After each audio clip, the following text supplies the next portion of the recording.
Repito, nadie puede venir a mí, dice nuestro Señor Jesucristo, si no lo trae el Padre. ¡Wow! Entonces nadie conoce a Jesucristo si no es que Dios no te lleva hacia Él.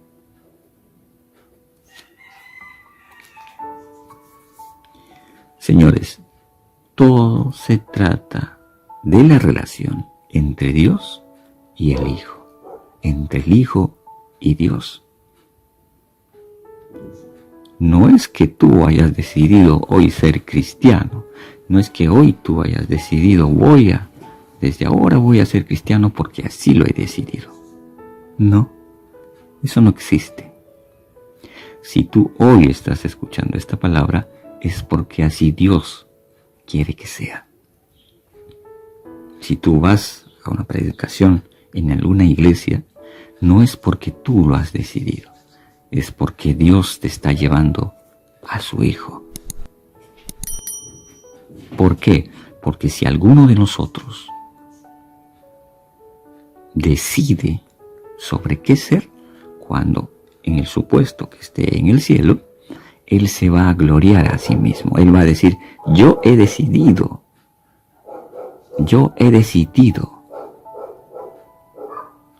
A mí el Espíritu Santo no me ha convencido que soy pecador. Yo he decidido, por mis propios razonamientos, me he encontrado un pecador y ahora he decidido seguir, amar a Cristo.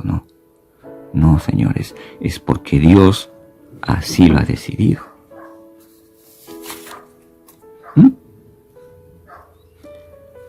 Entonces, ya sabemos que tú no puedes hacer nada para nacer de nuevo. No, eso tiene que ver con Dios y el Hijo. Tú no. Pero entonces, ¿qué es lo que sucede con nosotros? Recuerden que la tarea del Espíritu Santo es que te convenza a ti y me convenza a mí que somos impíos y pecadores. Él nos va a convencer que somos pecadores.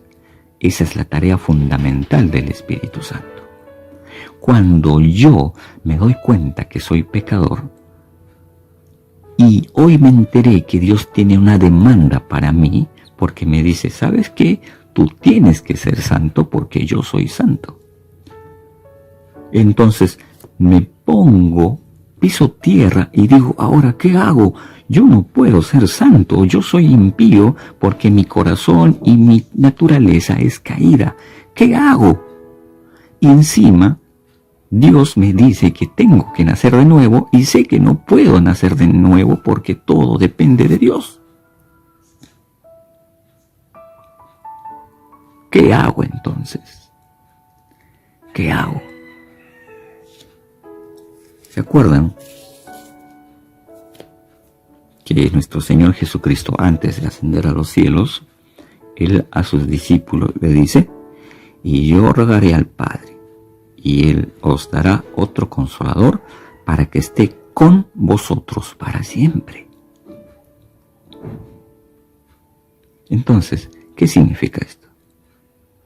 Significa lo siguiente. Tú y yo descubrimos que somos impíos y pecadores y que tenemos un espíritu muerto y por eso no me conecto con Dios, por eso no soy santo y me doy cuenta que soy impío.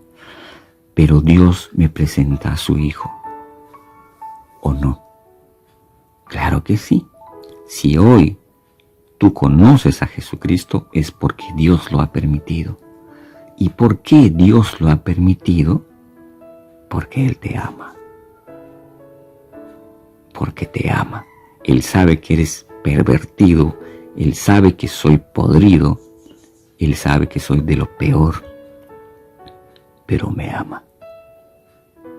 Entonces envía a su Hijo al rescate por ti y por mí, y hace la obra en la cruz, nuestro Señor Jesucristo. Entendemos el Evangelio, entendemos qué es lo que nuestro Señor Jesucristo ha hecho en la cruz. Digo, gracias, porque yo no puedo pagar de todas las maldades que hice, no voy a poder pagar. No voy a poder pagar. Porque el pecado es tan aberrante, señores.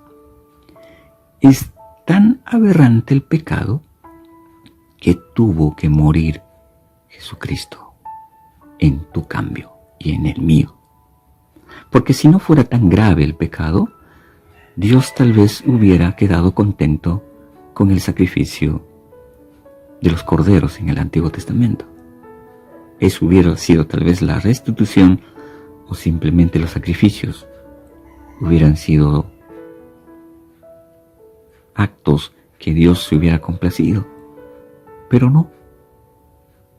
Dios no estaba contento con el sacrificio de los animales, ¿verdad? No. Él se llegó a restablecer la unión con el Hijo, con los hijos, a través de su Hijo Jesucristo, a través de la cruz. Entonces, si hoy estás escuchando un mensaje, es el mensaje de salvación para ti. Tu alma no va a perderse, porque todo lo que tú hayas hecho tiene que pagarse. Si tú odias a alguien, estás pecando. Dios te perdonó todos los pecados, y tú, ¿por qué no puedes perdonar a alguien que te ofendió? Si tú has ultrajado, si tú has violentado a alguien, Dios te perdona eso. Si tú has cogido algo que no es tuyo, Dios te perdona eso. Si tú fornicas, adulteras, Dios te perdona eso en su Hijo. Y su Hijo hace la obra en la cruz, una obra perfecta. Sube a la cruz, Dios descarga toda su ira en la cruz, nos hace hijos adoptivos en Él. Entonces todo hombre y mujer que acepta a Jesucristo como su Señor y Salvador son hechos hijos de Dios, ¿verdad? Por lo tanto, Jesucristo dice: yo me tengo que ir para que venga el Espíritu, para que venga el Consolador y esté con vosotros para siempre. Entonces yo amo a Jesucristo porque Él pagó por todo lo que yo hice. Entonces pasa algo hermoso. Cuando tú te das cuenta, y dice así en Juan 14, Jesús respondió y le dijo: si alguno me ama, guardará mi palabra, y a mi Padre lo amará, y mi Padre lo amará, y vendremos a Él y haremos con Él morada. ¡Wow! Nuestro Señor Jesucristo está diciendo que si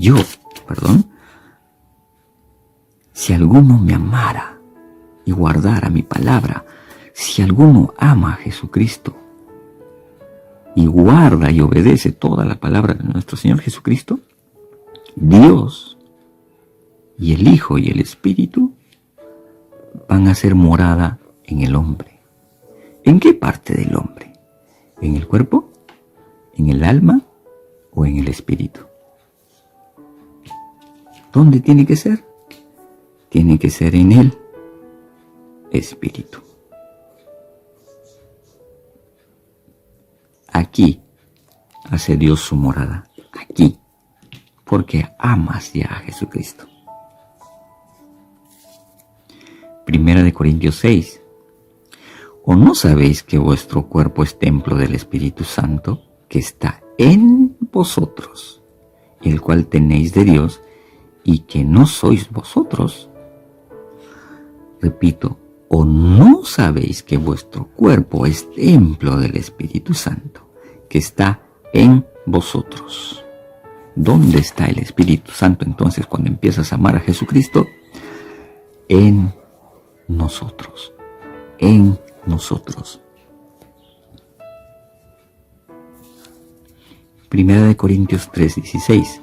¿No sabéis que sois templo de Dios y que el Espíritu de Dios habita en vosotros?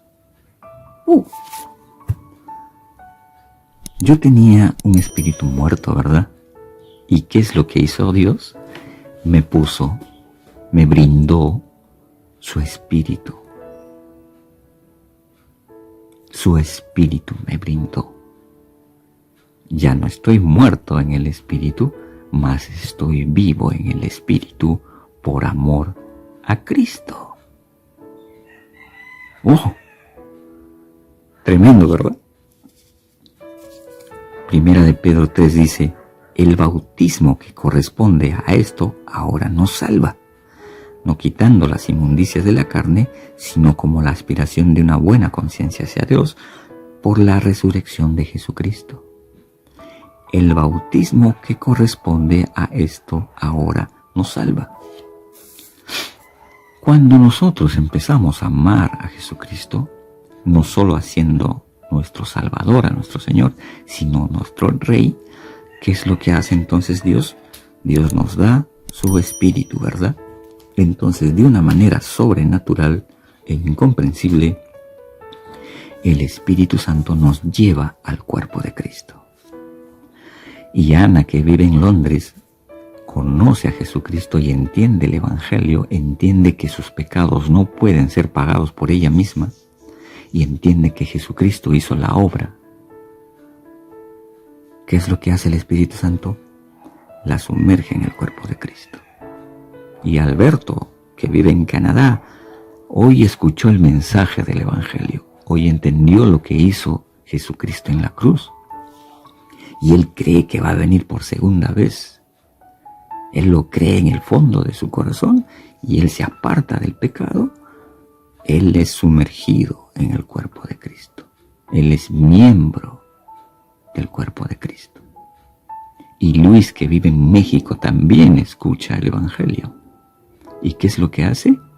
El Espíritu Santo lo sumerge en el cuerpo de Cristo. Entonces, cada persona que cree y ama a nuestro Señor Jesucristo, Él es sumergido.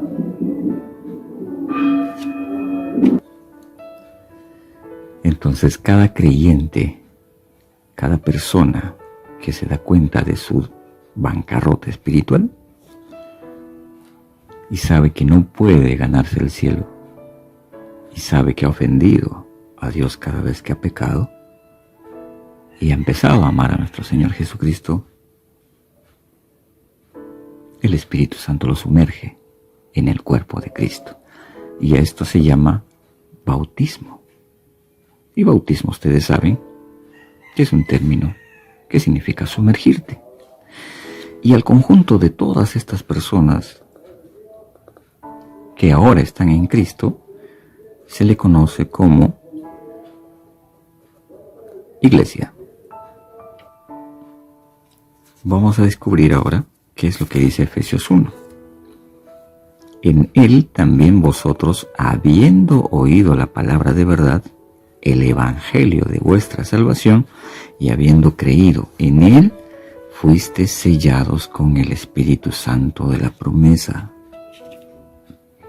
En él también vosotros, habiendo oído la palabra de verdad, el evangelio de vuestra salvación, y habiendo creído en él, fuisteis sellados con el Espíritu Santo de la promesa. Yo soy sellado con el Espíritu Santo porque he creído en el Evangelio de Dios.